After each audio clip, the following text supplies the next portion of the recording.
Welcome back to episode 4 of our Botswana road trip. We are now on our way to Khwai and did not stay over at Savuti Camp. Wanted to try one of the community campsites which we have heard so much about and not sure which one we would end up at. We simply enjoyed the landscape and all the abundance of wildlife while just letting the highlights follow the gravel trails and waterlogged roads.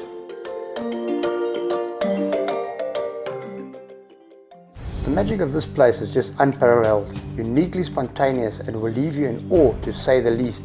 It reminds me of those lucky packets we used to get when we were small. You just never know what you're going to get, but regardless, it is always amazing. Just have a look at this for a game drive while we are on our way to Khwai. The Savuti Marsh.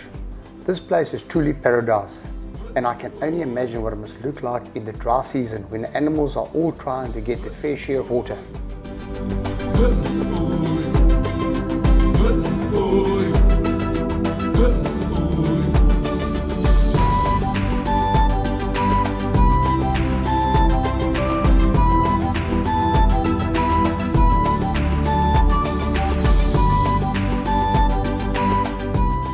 Most of these mammoth mammals cruise the plains looking for the most succulent branches. Some have much better ideas, and honestly, with the heat coming down the way it does, I would love to join in that pond bath.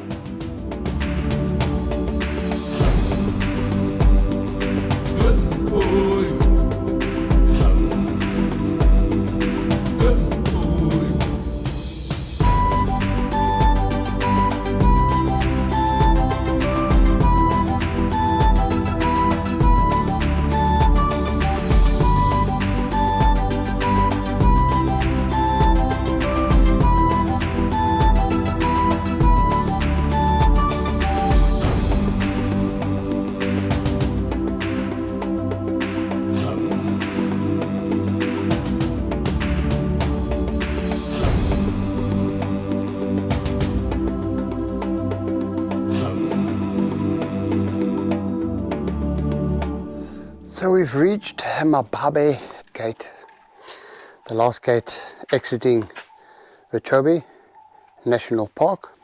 We are on our way to Moremi, which is a game reserve. We're going to aim for Khwai first. It is now 1:10, which means since 8 o'clock we've been cruising these roads.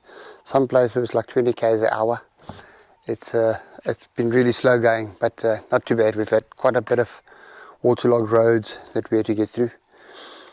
And after getting stuck twice in the last 2 days, I thought I'll walk most of them to make sure we don't get stuck again.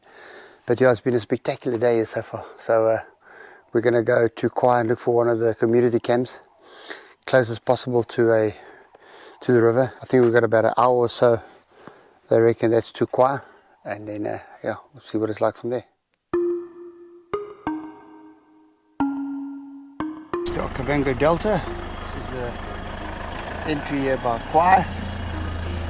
And we're going to see if we can find a place at Mogotho's community campsite. This is what we greeted with before the office.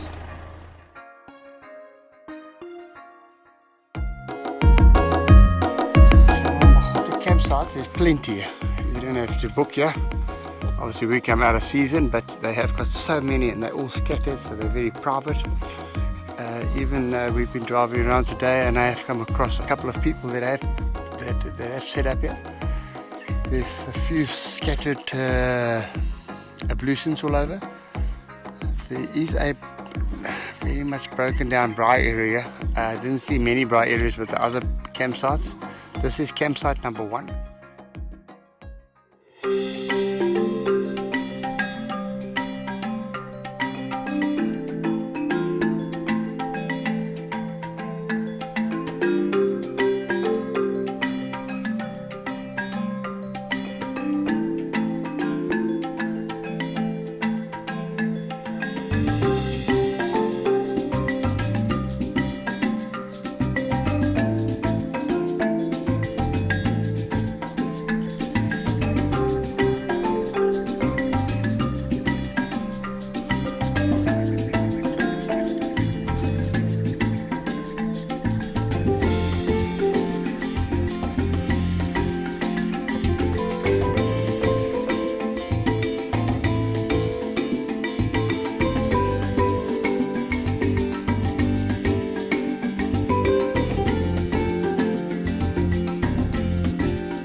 general store and quick coffee shop.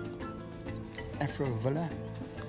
So Mike here from Afro Villa is temporarily closed, but he's been friendly enough. This is Mike over here. Mike, Gravel Travels, are you well, my brother? Mike is taking us to a friend of his that is going to give us some alcoholic beverages for the evening and some cold coke, hopefully. And Mike is also do auto mechanics. Yes? Yeah, everything that you need. He's selling diesel, petrol, and I'm doing auto mechanics. So professional auto mechanics. And if you're stuck in Botswana in Khwai, Mark is the guy to come and see. By the green shop, you can't miss it. Taking a rugged route back to the Moto campsite after our shopping spree here in Khwai. As you can see, the weather is turning quite dramatically again. I think there's a storm brewing, but the cloud formation is absolutely second to none. You know, it's just something to point out. You know, the people here, they really don't have anything, but they do not complain about anything. They are just so happy to help and just thankful for what they've got. Here they've got no power. They make do with a little bit of running water they've got. The living conditions really is extremely harsh. But the friendliness is in abundance. This blows my mind. Yeah, it makes you a little bit humble and realize how much you got to be thankful for. So Mogotho community camp, 700 pull-ups for 2 of you. I'll give you guys a little quick tour and see what it looks like here. Again, no professional review, it's just my opinion. If you decide to come to Botswana and have a look at the place and look for places to stay over, this is a really nice place. It's really provided some serious entertainment. Hippos, wild dogs, elephants plenty, little ones, some roy hartebeest, plenty of kudu, obviously impala. For some reason the lions can't get enough of them. There's too many of them here. But yeah, so the bathrooms are something like this. Nothing fancy, but very neat. More than you need. There you go. The bathroom over here.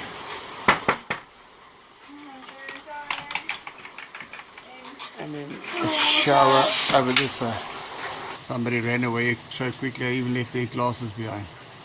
So either something chased him or not. We actually met a chap from Pretoria a little bit early on who has been here for 2 nights already, and he said last night we actually took his side tonight, so he moved closer to the ablutions. He said last night on his way to the ablutions he had a friendly encounter with a hippo, and they had a stare down and eventually made a duck, but luckily with no incident, so it was quite a funny story. Hence him giving up his sight. So yes, and after a full day and well-deserved shut-eye, getting going early yet again, the next morning we were served with some of Botswana's delicacies, a cry from a fish eagle bidding us farewell, and a pot of hippos, not very perturbed with our presence.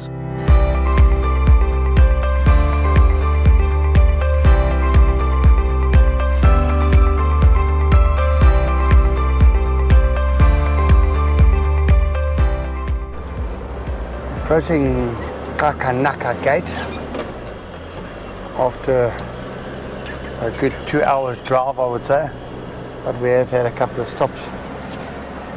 The bird life is absolutely amazing inside this Moremi.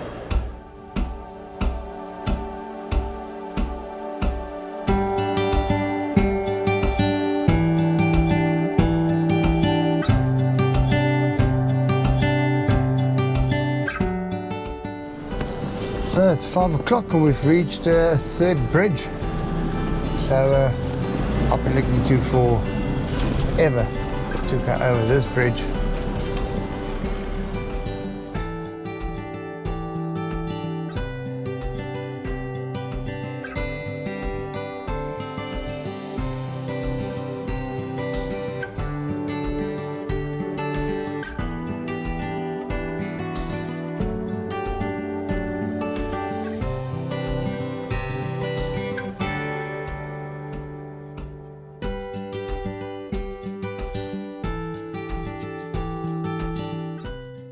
third bridge campsite with another full day in the Hilux. We were looking forward to setting up camp and enjoying the sunset, but first we had to check in and pay our way. And with great amazement we could shop quite exquisitely with a wide variety on offer in this little tuck shop, just walking distance from the camps. Through a third bridge shop, this young lady here stocked up nicely inside here. Anything from alcoholic beverages, some cigarettes, you got a nice selection of wines here. There's biscuits, snacks, tin foods, plenty. You got some for the boys, the girls, chocolates, the whole lot. Thank you very much. You're welcome. So the campsite we've got is number 4.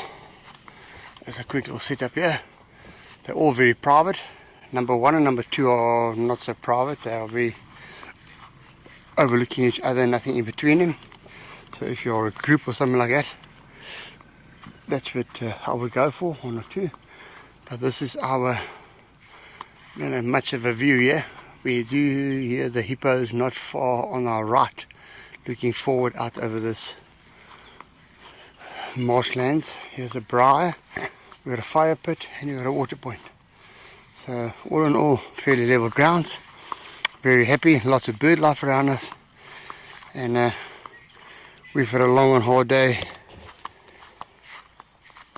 Time to have a ice cold beverage, call it a day.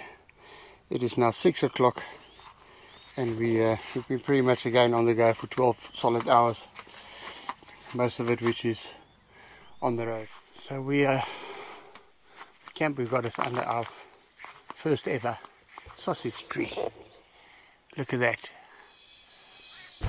Taking on the sandy rutted roads again, it was not long before seeing some Lichwes and blue wildebeest with their young, leisurely strolling alongside a watering hole.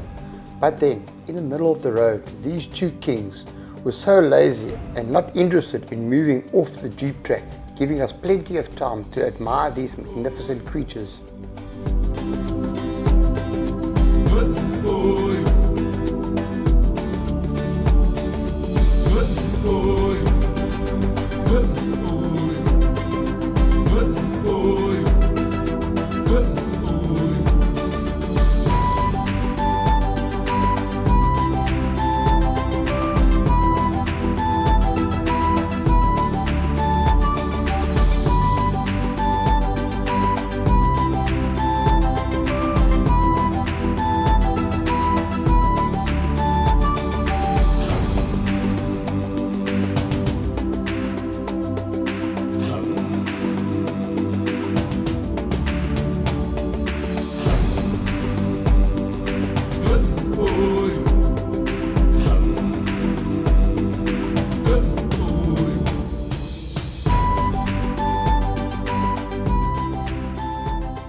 Leaving Moremi in a southeasterly direction, we crossed Second Bridge, which truth be told feels exactly the way it looks when you drive over it.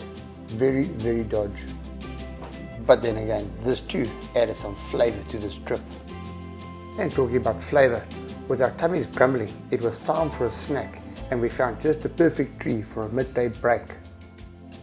we're almost finished in Moremi for the day, and sad to say goodbye to the place. I think it's about another 100 kilometers, and then we should be reaching Audi Camp. So since we've left the south gate out of Moremi, this is pretty much what the road has been like.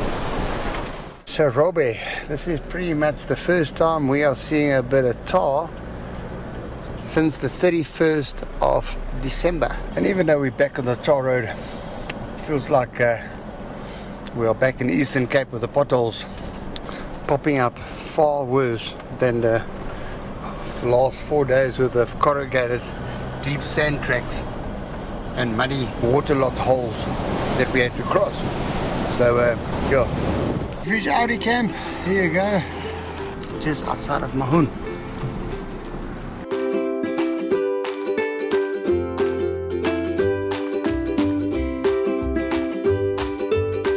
Very well, and self? I'm fine. Tell me, do you have space for 2 people tonight? Yes, we do have space. It's 150 per person.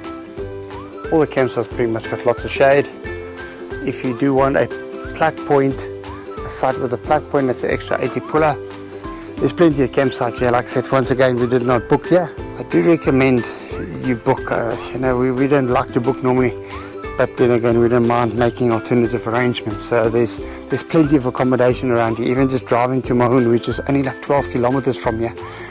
But back to the campsite. So the campsite, personal opinion, again, this is not a professional review, I'm not getting paid for this, just my opinion. They've got a couple of permanent sites here. I count about 6 here by the looks of things. They look very, very nice and neat, solidly put together. All of them got little brass stands, again, lots of shade. Not very private, so it's a nice stay over. If ever you find yourself in the Maun area, this is definitely a worthwhile stopover. And I've only had fun in this place. Man, I love Botswana. Yeah, chaps, I tell you what, it's been on my bucket list for many, many years. And to say I finally ticked that box. We're not finished yet, but we've done quite a lot. So, this is an open kitchen here. There's a restaurant area. Pool down there, family, missus. First time we're getting into Wi-Fi. We've not really been concerned with it, but yeah, we've got obviously family members and some work colleagues we need to get back to. Yeah, I think we can make a phone call or 2, get a couple of things in order, and then back to the holiday mode. So we've got our traditional meal finally after 2 weeks. 10 days of being in Botswana. I have my traditional Botswana meal, which is beef, samp, and pumpkin. Yeah. And it looks absolutely delicious. Yeah, I can't wait. I've gone for the boring lasagna, but I'm happy. It looks good. It looks so good, I'm starving. We had a super evening at Audi Camp. Stick around for episode 5, where we camp at Khwai Sanctuary, see the creatures up close, and explore their bird hive.